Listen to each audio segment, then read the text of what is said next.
नमस्कार दोस्तों। तो आज की जो बुक है मेरे पे आधुनिक भारत, लेखक हैं इसके एस के पांडे। तो काफ़ी पॉपुलर बुक ये है और इसके बारे में कमेंट सेक्शन में मुझे काफ़ी कमेंट आए थे। ठीक हो, तो आप लोगों की डिमांड पे मैंने ये बुक मंगाई थी और आप लोगों के लिए इसका रिव्यू भी ले आया हूँ। तो डिटेल में रिव्यू करेंगे इसका, जानेंगे प्राइस, क्वालिटी, इसके अंदर का कंटेंट क्या कुछ है इसमें, सब कुछ देखेंगे इसी वीडियोज़ में। तो बाकी चैनल में अगर नए हैं तो चैनल को सब्सक्राइब ज़रूर कर देना। ठीक है, हाल ही में पहले भी 2 दिन पहले मैंने इसमें 2 वीडियोज़ अपलोड कर चुका हूँ इनकी, मध्यकालीन भारत, प्राचीन भारत। तो वो जाके मेरे चैनल में जाके देख सकते हैं आप लोग। बाकी डिस्क्रिप्शन में वीडियोस के लिंक मिल जाएंगे, आप लोग डिस्क्रिप्शन में जाके देख सकते हैं। बाकी ऑनलाइन ऑफलाइन मैंने दोनों माध्यम से आप लोगों को, सॉरी, ई बुक मिल जाएगी, मैंने ऑनलाइन मंगाई है। अब ऑनलाइन मंगाई है तो कैसी रहने वाली है वो भी देखते हैं। तो ये देख सकते हैं, ये रही इसकी क्वालिटी और इतनी मोटी ये है। तो क्वालिटी में कोई इशू मुझे नहीं लगा है। ऑनलाइन मैंने मंगाई है। इसका बेस्ट बाइंग लिंक मैंने डिस्क्रिप्शन में दिया हुआ है, आप चाहे तो मेरे लिंक से इसको बाई कर सकते हैं। अब मैं बात करूँ यहाँ से इसकी MRP का, तो MRP 350 रुपीज़ है। कितने की पड़ेगी? 250 से 200 रुपये, 250 से 250 से 300 के बीच आपको देखने को मिल जाएगी। कहीं से भी उठा लो, मिल जाएगी आप लोगों को। बाकी लिंक मैंने ऑलरेडी दिया हुआ है, तो वहाँ से भी आप लोग बाय कर सकते हैं, आपको इसी क्वालिटी में देखने को मिलेगी। तो क्वालिटी जैसा कि बहुत ही बेस्ट आती है जहाँ से मैं मंगाता हूँ। ठीक है, अब देख सकते हैं ये क्वालिटी, देखो बहुत ही बेहतरीन क्वालिटी में ये बुक है। अब बात कर लेते हैं इसके पेजेस की। अंदर का कंटेंट भी अभी देखने को मिलेगा आप लोगों को। ये देख सकते हैं 510 इसमें पेजेस है, यानी कि काफ़ी डेटा इसमें आपको मिलता है, काफ़ी जानकारी। तो आप लोगों ने इस तरह की बुक एक और देखी होगी, बिपिन चंद्रा सर की, काफ़ी फेमस बुक है, NCERT बेस्ड बुक है। तो बहुत ही बेहतरीन बुक्स वो भी है आप लोगों के लिए। तो जिसके पास ऑलरेडी पढ़ी हुई है आधुनिक भारत कोई, देखो वो बाई कर भी सकता है, नहीं भी कर सकता है। जैसे ऑलरेडी मैं 2 रखता हूँ, ठीक है, सिंपल सी बात है, मैंने 2 या 3 रखी हुई है। मेरे पे स्पेक्ट्रम भी है, ये भी आ गई है, और ऑलरेडी बिपिन चंद्रा की भी पड़ी हुई है, NCERT भी पड़ी हुई है। तो ऐसा नहीं है कि भाई देखो, ज्ञान तो जितना है उतना बढ़ाओ तो बढ़िया ही रहता है मेरे हिसाब से। तो बाकी देखने वाली बात है कि देखो कंटेंट अलग अलग होता है सबका। मेरे हिसाब से अलग कुछ नहीं होता। देखो आधुनिक भारत में जो घटनाएं हुई हैं वो भी उसमें होंगे और इसमें भी वही है, सेम। बस सिंपल सी बात ये देखना है, भाषा का फ़र्क है, लिखने का तरीका अलग होता है। चलिए तो शुरू करते हैं। मैं ज़्यादा बोलूँगा तो वीडियो बहुत लंबा खिंच जाएगा। अब यहाँ पर सिंपल सी बात है, मैं आगे दिखाता हूँ आप लोगों को क्वालिटी। हाँ, तो ये रही क्वालिटी। कल की वीडियोस में देखा होगा, जैसे सेम कल वाली की थी, परसों वाली की थी, प्राचीन वाली की थी, मध्यकालीन वाली की थी, सेम वैसी है, कोई अलग ज़्यादा अंतर नहीं है।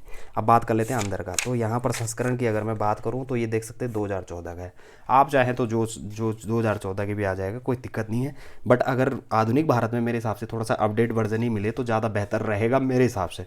ठीक है, बाकी तो काम चल जाएगा, वैसे कुछ नहीं है। ठीक है, NCERT बेस्ड बुक्स जो बिपिन चंद्रा सर की हैं, लगभग मेरे को ये वैसी लगी है उस हिसाब से। अच्छा, कम बाकी मंगाने वाली बात है भाई, देखो मुझे बहुत पसंद आई हैं SK पांडे सर की बुक्स। तो आप लोग बिल्कुल मंगा सकते हैं जिन्होंने ऑलरेडी कोई बुक्स नहीं बाई करी है। ठीक है, ऐसा नहीं है कि बिल्कुल आप लोग घर में दुकान लगा लें किताबों की, ऐसा बिल्कुल मत करना। ठीक है, मैं इसलिए मंगाता हूँ, मुझे रिव्यू करने होते हैं इसलिए मंगाता हूँ। ठीक है, अब यहाँ पर बात कर लेते हैं। अब ये स्पेशली जो यहाँ पर लगे अनुक्रमणिका है, और इतने इसमें चैप्टर हैं, यानी कि टोटल 12 चैप्टर हैं। तो डेटा देखा जाए तो क्या कुछ है, देखिए यूरोपीय कंपनी का आगमन है। देखो कंपनियों के आगमन से शुरू हो गया और कहाँ तक जाता है ये, भारत के का स्वतंत्रता संघर्ष। अब ये वाला आप लोग देख लेना, स्वातंत्र्योत्तर युग, तो 1947 से 64 के बीच का। तो यहाँ पर ये भी आपको देखने को मिलेगा 47 से 64 के बीच में। तो स्वतंत्रता के बाद का जो टाइम होता है, 1947 में देश आज़ाद होता है, तो उसके बाद का जो युग था 64 तक, इसमें आपको देखने को मिलेगा क्या कुछ घटनाएं हुई थी। अच्छा, यहाँ पर यूरोपीय कंपनियों का आगमन हो गया, मुगल साम्राज्य का पतन हो गया, ये आप लोग पढ़ लेना, मेरे हिसाब से उम्मीद है कि आप लोगों को दिख रहा होगा। अब बात कर लेते हैं आगे की। देखो 1857 वाला विद्रोह भी है, कंपनी का संबंध। तो जैसा ऐसा नहीं लग रहा आप लोगों को कि जैसे ये बुक बिल्कुल बिपिन चंद्रा सर वाली बुक है, सेम वैसे ही लग रहा है। ठीक है, अभी कंपैरिजन वीडियोस भी देखेंगे कि क्या कुछ है, किस में कितना कुछ है, तो वो भी देखेंगे। ठीक है, तो यहाँ पर देख सकते हैं यूरोपीय कंपनियों का आगमन, और यहाँ पर थोड़ा सा मैं पढ़ के दिखा देता हूँ, बाकी आप लोग खुद समझदार हैं, खुद समझ जाना। ठीक है, बाकी समझ में बहुत कुछ आ रहा है, मुझे स्पेशली बहुत पसंद आई है ये बुक, आप लोग मंगा सकते हैं इनको। तो देखो, प्राचीन काल में यूरोप और भारत के बीच व्यापारिक संबंध यूनानियों के साथ आरंभ हुए। मध्यकाल में यूरोप का भारत से व्यापार की कई मार्गों से होता था। एक मार्ग फारस की खाड़ी तक समुद्र के रास्ते जाता था, वहाँ से फिर इराक और तुर्की होकर ज़मीन के रास्ते एक एवं आगे समुद्र के ज़रिए वेनिस और जेनेवा तक जाता था।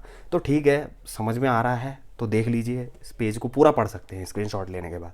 ठीक है, अब यहाँ पर लास्ट एक ही चैप्टर मैं आप लोगों को दिखाता हूँ, बाकी आप लोगों को देखो बुक बाई करनी पड़ेगी। इसका लिंक मैंने डिस्क्रिप्शन में दिया हुआ है, ऑनलाइन मंगाओ चाहे मार्केट में जाके ख़रीदो खुद, वो आपकी इच्छा है। ठीक है, देखो कोई ज़बरदस्ती नहीं है, आप लोग अपने हिसाब से देख सकते हो, ठीक है, इसीलिए आपको बुक दिखा रहा हूँ। अच्छा, यहाँ पर मुझे सिर्फ ये देखना है कि इस बुक के इस चैप्टर ख़त्म होने के लास्ट में क्या है। तो ये देखो, ये है प्लस पॉइंट इस बुक का। यहाँ पर प्रश्नोत्तर ज़रूर मिल जाते हैं जब चैप्टर ख़त्म हो जाता है, ये देख सकते हैं, ठीक है। तो एमसीक्यूज़ वाले जो हैं ये प्रीलिम्स के दृष्टिकोण से बहुत बेहतर हैं, ये देख सकते हैं, ठीक है। इतने सारे एमसीक्यूज़ इसमें हैं, 35, 53 और टोटल 70, तो 70 एमसीक्यूज़ आपको देखने को मिल रहे हैं एक चैप्टर में। यानी कि हो सकता है कि आगे थोड़ा ज़्यादा हो सकते हैं, लेकिन 70 इस वाले पहले वाले चैप्टर में है। तो ये रही आप लोगों की फाइनल बुक। बाकी बुक से रिलेटेड कोई जानकारी मैं नहीं दे पाया हूँ, भूल गया हूँ, ना समझ में आया हो कुछ, तो मेरे को कमेंट सेक्शन में आप लोग लिख सकते हैं। बाकी देखो, वीडियोज़ अच्छे लगेगा तो लाइक ज़रूर कर देना यार, चैनल में नए होंगे सब्सक्राइब ज़रूर कर देना। धन्यवाद।